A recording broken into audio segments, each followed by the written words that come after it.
On the eve of the NATO summit, which will mark the 75th anniversary of the alliance, it is confronting its most pressing challenge in decades since the end of the Cold War. Russia's full-scale invasion of Ukraine in February 2022 served as a stark reminder of the threat Western democracies face from resurgent authoritarians, ever determined to reshape the international order. The summit will convene presidents and prime ministers from the world's most powerful democracies, and sustained support for Ukraine will be at the top of the agenda. However, in the United States, it is Congress that has and continues to play the most critical role in surging and maintaining support for Ukraine's remarkable defense against the full-scale Russian invasion. My name is Elizabeth Hoffman, and I am the director of the Congressional and Government Affairs program and a fellow at CSIS. And I'm pleased to have with me to discuss these issues two members of Congress who are leading voices on foreign policy and national security in their respective parties. Senator Joni Ernst from the state of Iowa and Congressman Tom Suozzi representing the 3rd District of New York. Although these two need little introduction, I would like to highlight that Senator Ernst was the first female combat veteran elected to serve in the U.S. Senate in 2014. She is an elected member of Republican leadership and serves on the Senate Armed Services, Agriculture, and Small Business Committees.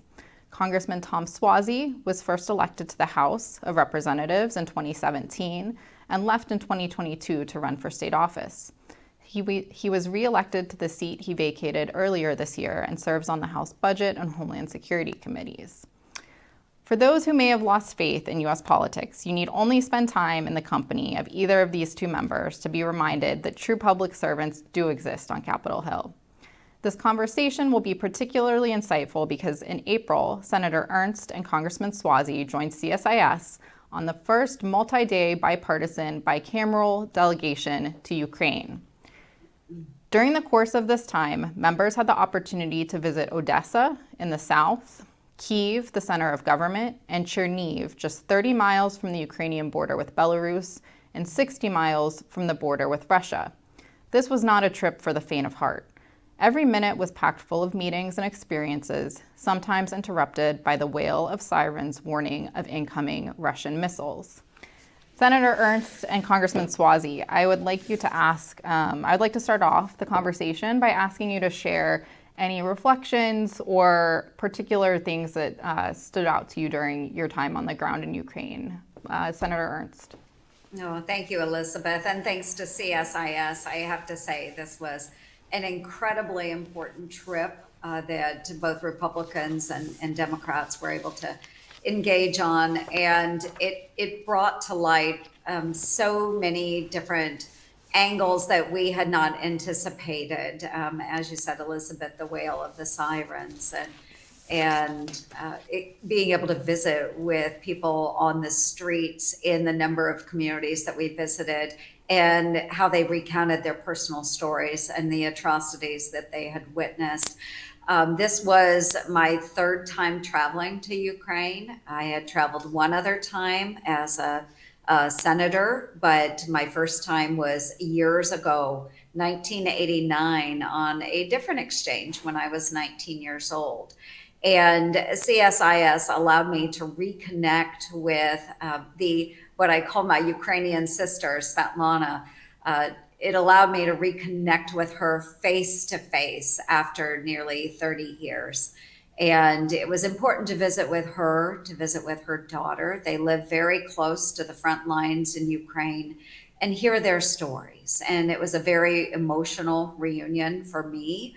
So that to me was actually maybe the highlight of that trip, as well as understanding what these communities, what these Ukrainians are experiencing. And the fact that we were able to do it with such good friends now, like Tom Suozzi of New York, it really was an incredibly important opportunity for Republicans and Democrats to come together, spend multiple days in the country, and see how that can influence and shape our policy-making decisions. Congressman Suozzi. So let me just first start by thanking CSIS for having that trip and for taking other members of Congress. It was such an important visit at a very important time in our history. And I want to thank Senator Ernst. What a great traveling companion she was, so knowledgeable, so much experience, so well respected by so many people. I learned so much just listening to her. But let's take people back to early April. You know, we weren't sure whether we were going to get the supplemental bill done. And this trip was so important because Ukraine had faded from the front pages, as it has again. I mean, today, it's in the papers today, and I'm happy it's in the papers, but for the wrong reasons, is that the hospital was attacked last night by the Russians. 38 missiles, 30 of them got through. I'm sorry, 30 were stopped, 8 got through. But it was a very, very important education for everybody who was there. One of the things that was really impactful on me was how upset our allies were, including our Polish allies, because they were just worried that the U.S. was not going to come through as we had pledged to do. We had done so much already, but it just at the time they needed us, they were concerned whether or not we were going to come through. But we did come through as a nation in a bipartisan fashion. And it was Democrats and Republicans working together to face this very, very real threat that the West faces from Vladimir Putin and our other strategic adversaries that are supporting him. And in the House, the vote was, I'm looking at right, 210 to 101, 210 Democrats and 101 Republicans. 311 people voted for that bill. That's real bipartisanship. And I think Joni and I both knew, Senator Ernst and I both knew that this would be bipartisan, but we had to get it to the floor. And I'm so excited that we did. And I actually think that this trip that was sponsored by CSIS and our visit there helped to bring it forward. So it was a good example of when people work together, you can actually do the right thing. Congressman Suozzi, picking up on the attack that you just mentioned, yesterday Ukraine experienced the deadliest day of airstrikes in months. At least 41 civilians were killed and scored injured. As you mentioned, one of the missiles struck the largest children's hospital in all of Ukraine, which is in Kyiv. Thankfully, the hospital staff were able to evacuate most of the children before the missile strike, or it would have been much, much more deadly. However, yesterday, when I looked in the news and even this morning scanning through, you have to scroll down quite a ways to find even mention of that attack. The headlines are primarily focused on domestic issues here in the United States. So I'm curious, and this is in Washington, D.C., where there's, probably a community that focuses more on international policy than other parts of the country. So I'm curious, Senator Ernst, how is Ukraine being covered in your district back home? And was your trip covered in your local media? And kind of how are you able to relate to constituents and talk about your experiences on the ground? And how did they receive that? Well, just as Tom had indicated as well, I don't think the news covers this well consistently. Right after I did return from the trip, and it was wonderful because we also were joined by Congresswoman Ashley Hinson of Iowa as well. So we did have a lot of Iowa media attention, and we felt that that was really important because we do have constituents at home that are very concerned about the U.S. taxpayer expenditures going into the war in Ukraine. So it was covered well then, but as Tom said, the media is not covering the issue of Ukraine, and this is very consequential. So I wish they would give more frequent updates, but as we all know here in the United States, our minds are fleeting, memory is fleeting, and if there is something like the Children's Hospital, it will pop back up again. But we have so many issues around the globe. The world is literally on fire right now. We see more on the war in Israel and Gaza, even though quite a bit of that is fading away as well. So I think it's important for members of Congress to continue the dialogue and discussing how can we bring this war to an end? What are the platforms and assistance that Ukraine needs? We need to stay relevant in this fight because it's not going to end, not well anyway, if America doesn't provide leadership or doesn't engage with other world leaders on a solution for Ukraine. Congressman Suozzi, I know you've spoken eloquently about this issue. How is the war being covered in your district, and what are the reactions of your constituents when you tell them stories? Yeah, so there's very, very little coverage that takes place. Back in April, and even since that time, it's slowed down, as the Senator mentioned. But Gaza, Gaza, Gaza was in the paper every day, and that's often efforts by our strategic adversaries to try and figure out how can they divide America further to get us fighting. So, sometimes the information the public received is ginned up by our adversaries just to get us fighting amongst ourselves here in America. And that couldn't be more true than something I experienced when we were in Ukraine. When you're in Ukraine, you can't use your phone because the Russians are tracking you. So, we all have the pouches to hold your bag in the pouch, and you're not supposed to look at your phone because you could be tracked. So when we got to Moldova, I released to my staff a picture of me shaking hands with President Zelensky, which we met in Cherniv. And I asked them to post it on social media. Well, within an hour, there were 500 of the nastiest, most vicious comments I've ever received in my life. And those comments were not from my constituents. They were not from my political adversaries. They were from Russian agents and bots. And within an hour, the picture of me shaking hands with President Zelensky was doctored to show me wearing a Nazi armband. This disinformation campaign, evidenced in that instance alone, is happening every minute of every day throughout Eastern Europe, throughout Western Europe, throughout the United States of America, throughout the world, where our strategic adversaries, Russia, the Chinese Communist Party, Iran, North Korea, and others, are trying to manipulate the public to destroy democracy and to get us simply to be mad at each other.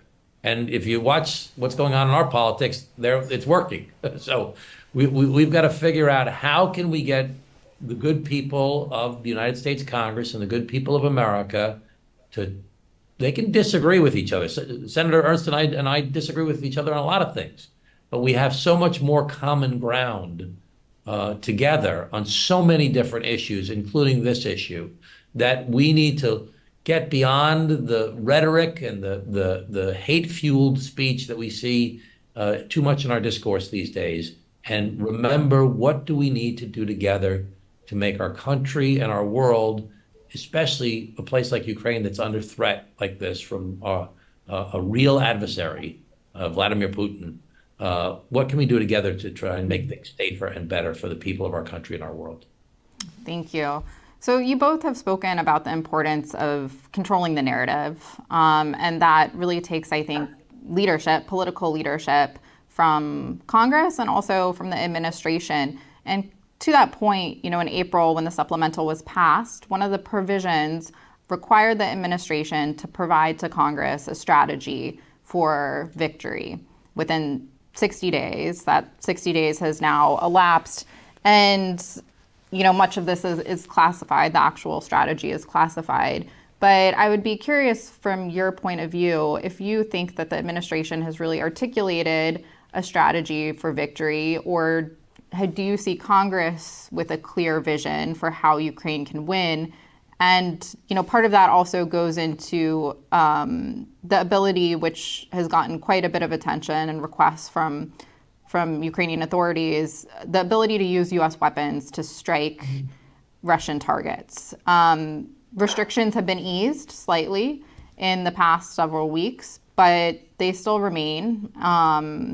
And, we have given the Ukrainians weapons that could strike much deeper into Russia, including some of the airfields from which they launch attacks. So I'm curious of your views on kind of both of these issues. Is there a clear strategy for victory? And I think hand in hand goes, that question about, are we giving the Ukrainians all the tools that they need to be successful Senator Ernst, please.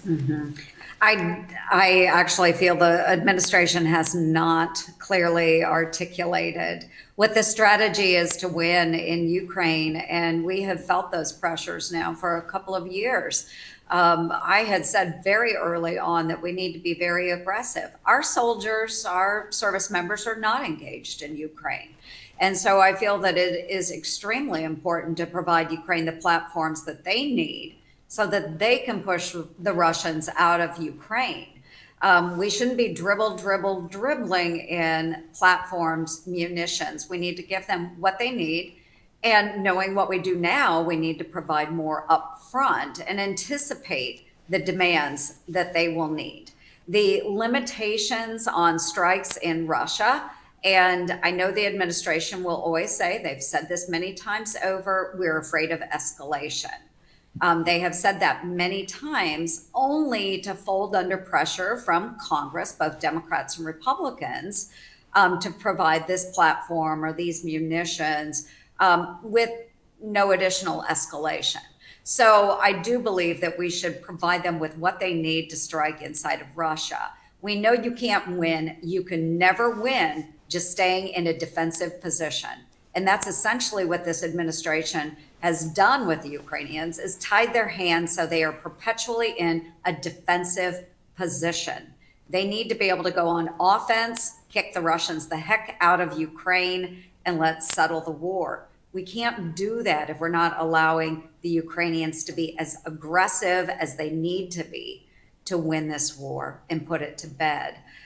So we need to have someone that will clearly articulate that to me. I have many discussions with the National Security Advisor, Jake Sullivan, many discussions about this, and they never clearly articulate this. And if you remember very early on, neither our Secretary of Defense, Lloyd Austin, nor the president would actually say the phrase, "We want Ukraine to win." They would dodge that question quite a bit. So we need Ukraine to win, and we need to provide them the means to do that. And we do need Ukraine to win. It's so important for us. And, you know, one of the things that the senator and I always say is it's so much cheaper for America, and without having our soldiers there, but it literally is cheaper for America for us to be supporting Ukraine than for us to get engaged in a war like this. And again, let's go back to April when we first went on our trip. You know, we didn't know whether the supplemental was going to get done, and the senator talked about how, you know, dribbling the weapons forward. We were worried that they were running out of weapons at that time, and America had not fulfilled its commitment because Congress was bickering over whether or not to do this. So now the world is different, and now we're sending an enormous amount of arms here. And, you know, this week is so important. You know, one thing I want to credit the administration with is holding the Western world together, holding the NATO alliance and others together in this effort against Ukraine. It's not easy in today's climate with all the disinformation, with all the debate, with all the financial pressures to hold so many allies together in an effective way for a war. And this administration has done a very effective job helping to hold the Western world together. And I think the NATO conference this week will help to cement that fact. Now, one of the things we learned on this trip was that Russia has access to untold numbers of dumb bombs, that they had figured out how to launch from within Russian territory, from Russian planes, with newly retrofitted with fins that they could sail in to attack Ukraine, especially in the Kharkiv area, with, you know, mercilessly. And there was some restrictions lifted by the administration on attacking Russians and Russian planes and airspace and at the end of May. But I have to agree with the senator that I want to see more of those restrictions lifted, because we know that a short way into Russian territory is an airfield with the airplanes that are launching these dumb bombs on a regular basis, that are sitting ducks, where we could wipe out a significant portion, or the Ukrainians could wipe out a significant portion of the Russian Air Force without much retribution, and would send a very clear message that we're not going to stand for this. Now, listen, I don't have all the information. I'm not in on every single conversation. I understand everyone's concern, not just this administration, but many of our allies' concerns about escalation. That's a legitimate concern that people have.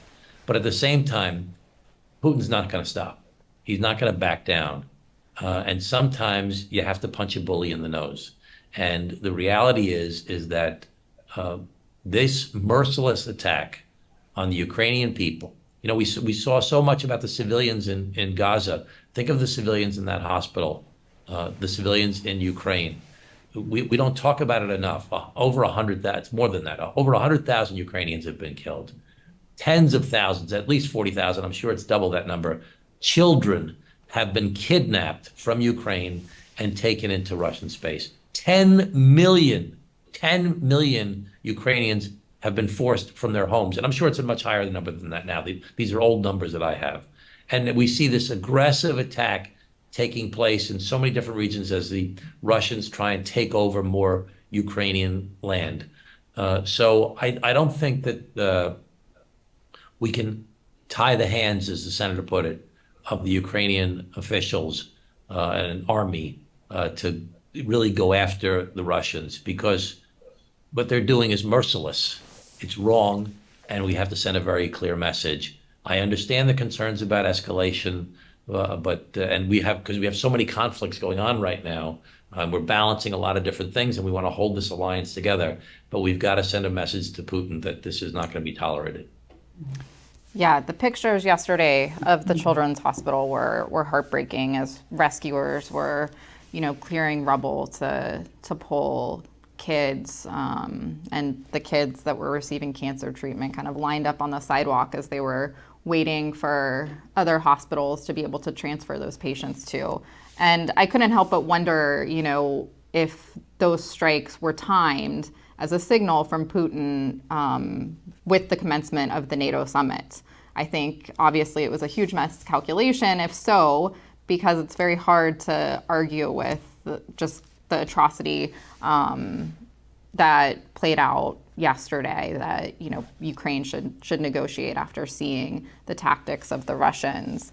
And you have to be conscious of the fact that Putin could be inviting escalation.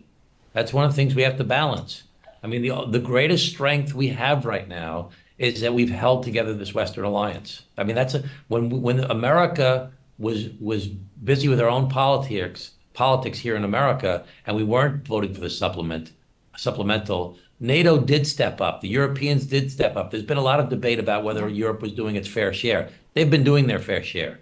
There's 1 million Ukrainian refugees in Poland right now, and there's other places throughout the West where Ukrainian refugees are being held, and weapons have been sent in, and people have been increasing their defense budgets to their 2%, as has been demanded by so many in our country over the past 8 years. So those are good, positive developments. We have to balance this escalation issue with holding this Western alliance together. And you make an excellent point, Elizabeth. Is Putin inviting escalation so that he can try and shake loose our alliance? Because we see this disinformation in America, but they're seeing it a lot more in Eastern Europe and in Europe, trying to pull this alliance apart. And on NATO, the summit, there's some ceremonies this evening, but the summit will really commence with serious meetings tomorrow.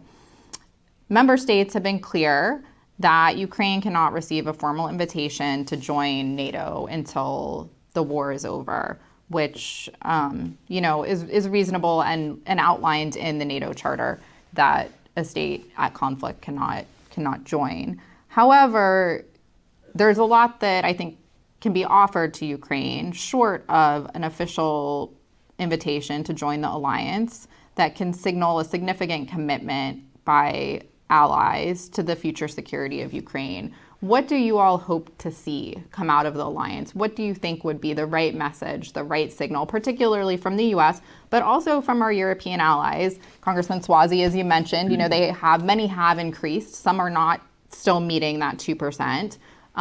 But what would you all like to see? Maybe Senator Ernst, if you could start us off. Yeah, absolutely, Elizabeth. And I do think that we need to continue to hold this incredible alliance together. I think it's incredibly important because we see China, Iran, and Russia, and in some areas, even North Korea, forming their own axis of evil. It's the modern era axis of evil. So for NATO to come together to share thoughts and ideas, try and solve this issue in Ukraine is very, very important.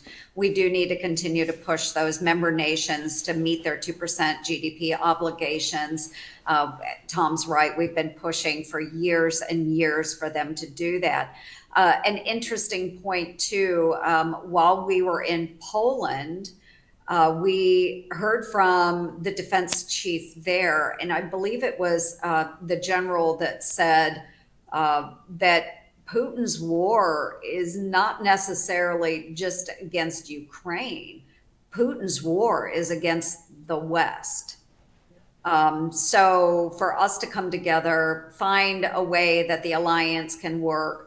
I always think back to the old military acronym DIME, D-I-M-E, where we should all be engaging in diplomatic actions as we can with Ukraine and pushing back on Russia.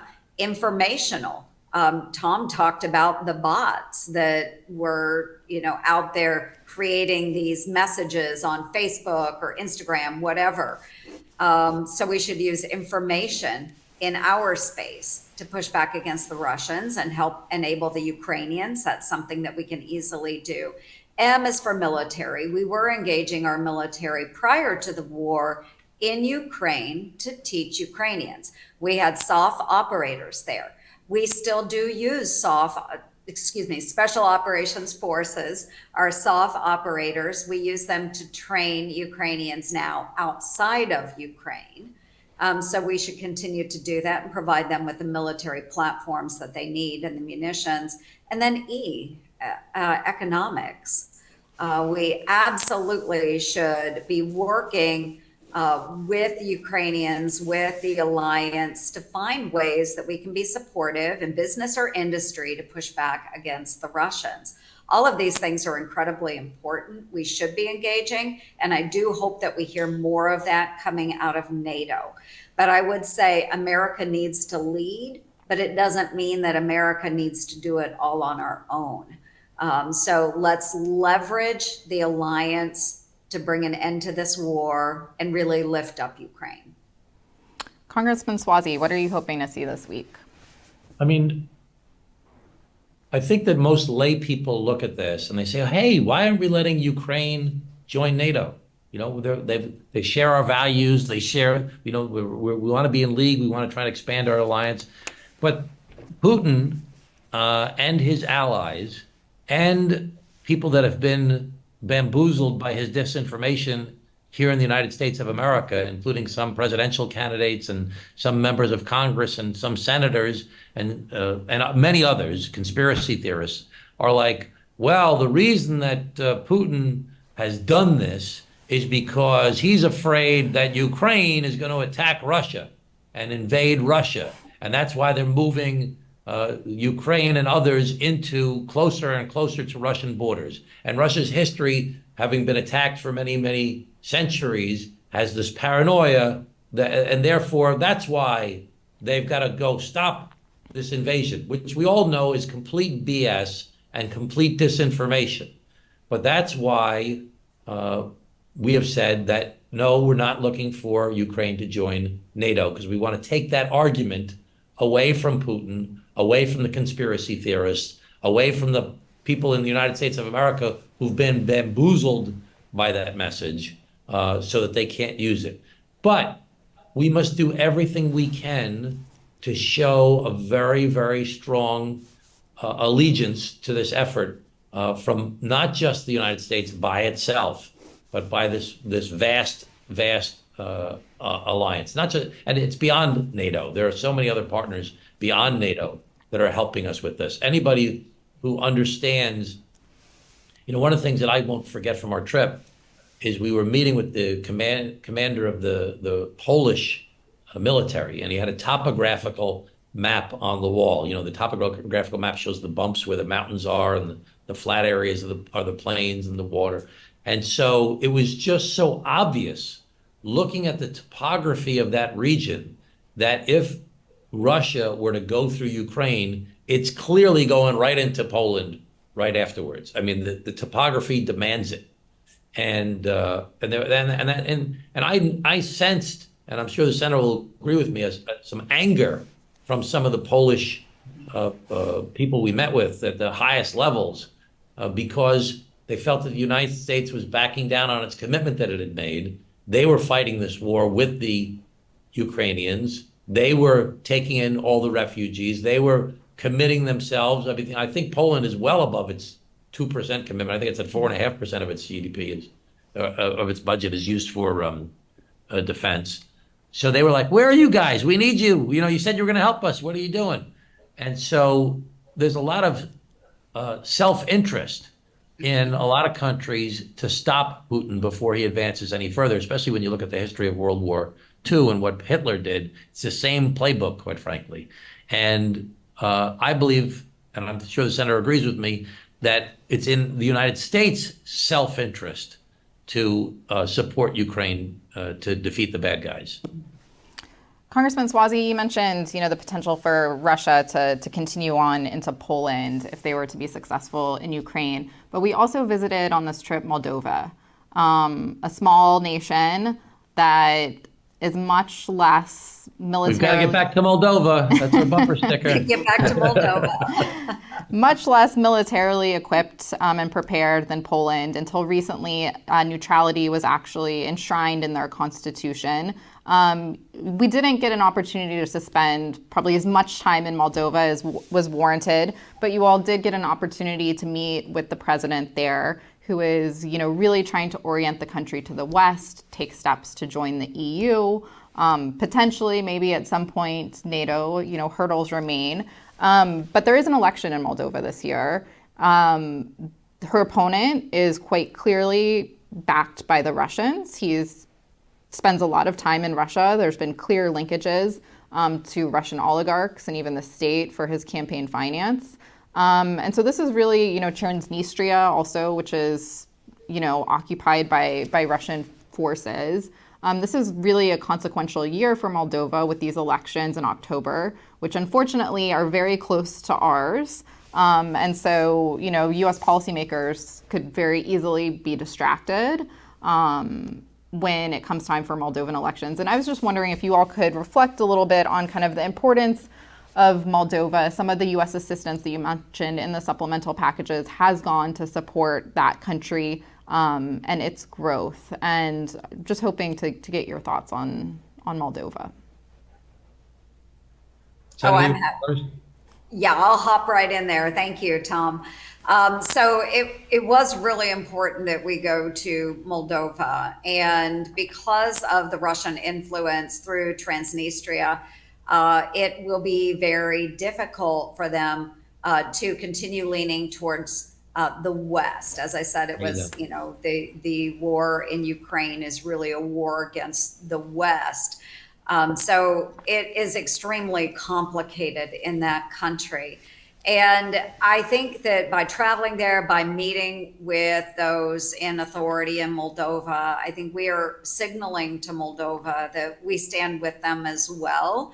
We will work diplomatically with them if there are economic opportunities for them to join the EU, to work with the United States. Certainly, we would look for those opportunities. We want life to be better. And the folks in Moldova want their lives to reflect Western values. They do not want to be sucked into the clutches of Vladimir Putin. It is an economically challenged country. We know that. And so we have to be very smart about the policies that we use to help, again, lift them up or help them lift themselves up. They have a lot of great resources there that they can tap into. But again, I think it's just one of those areas we all know. And even I'll reflect back years and years ago when John McCain was serving in the United States Senate. even as we talked about Russia and Ukraine, even that decade ago, he had said then that if Ukraine should fall, that one of the most likely targets would be then next for Russia would be Moldova. So we have to be very aware of that, and those countries throughout Europe that would be the target of Russia should Ukraine fall. You know, leadership really matters. And we met the president of Moldova, President Sandu. She was just an exceptional person. And I remember listening to her and thinking to myself, wow, this is a tiny country, 3 million people, really trying to move closer and closer to the West and away from the clutches of Russia. They share a border, this little tiny country, big bad Russia right next to them. They're trying to build their wine industry, which the United States and other countries have helped them with, which is I'll vouch for that. It's very good. It's very good. And it was so inspirational to listen to this tiny country, this president of this tiny country who's fighting back for the most idealistic things you could possibly imagine, talking about freedom and about democracy and about participating in the modern world, in the Western market economy. And it was just so inspirational, especially with the specter of the Russian bear breathing down their neck. And, with them attacking Ukraine, a much bigger country right next door. And this sense that they're next. And she's got to fight an election in the midst of all this disinformation campaign where she's being portrayed in such a negative light by the Russian disinformation campaigns and others, the conspiracy theorists, with the threat of Transnistria right nearby, and the occupation of that area. And it was just such an inspiration. It was also an inspiration in Ukraine. I should have mentioned this earlier. In the midst of this war, people are trying to kill them every day, and they are fighting to maintain their journalistic integrity in their country. They are fighting against corruption, against people within their own government. They've got a whole apparatus set up to investigate corruption in their own country, and they are documenting. This is in the midst of a war. People killing, bombs are raining down on you. They're documenting the war crimes that are being committed against their people, and it's so inspirational to see people going about their lives and also holding on to these ideals in the midst of people trying to kill you. We were on the fifth floor of the military governor's office in Odessa, and we're sitting there, and a rocket goes by where we were to go out and respond to a Russian attack that was taking place. And we were like, what was that? What was that? And they were like, oh, it's another bomb. It was like, oh, just another day. And so you have to really credit this leadership in Moldova, in Ukraine, and in so many other places that are holding back the tide of this authoritarianism, this communism, this persecution of their own people, despite this military pressure that's being rained down upon them. Very well said. The last question I think I want to ask you all before we close is on economics. Senator Ernst, you mentioned it in your dime paradigm, and it's come up a few other times in this conversation. There are some that say the U.S. should support Ukraine and other countries in the region militarily, but not economically or not with humanitarian assistance. And, we had the opportunity to meet with the U.S. business community in Ukraine to hear about kind of really the remarkable story of continued economic growth in Ukraine in spite of, as Congressman Suozzi said, bombs raining down, Russian attempts to really completely destroy Ukrainian infrastructure to the point that the economy can no longer function. And so I'd just like to get your thoughts on the importance of the economic and humanitarian assistance, not just by the U.S., but again, our allies and the emphasis on that. Senator Ernst.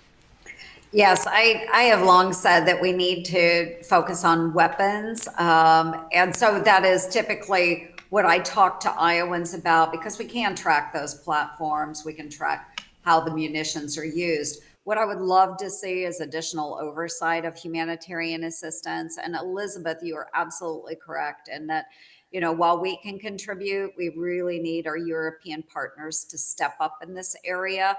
I think we can continue to be the arsenal of democracy, where we can provide a lot of the munitions platforms that maybe some of our friends in NATO in other European countries, they can't. They don't necessarily have the defense industrial base to do that.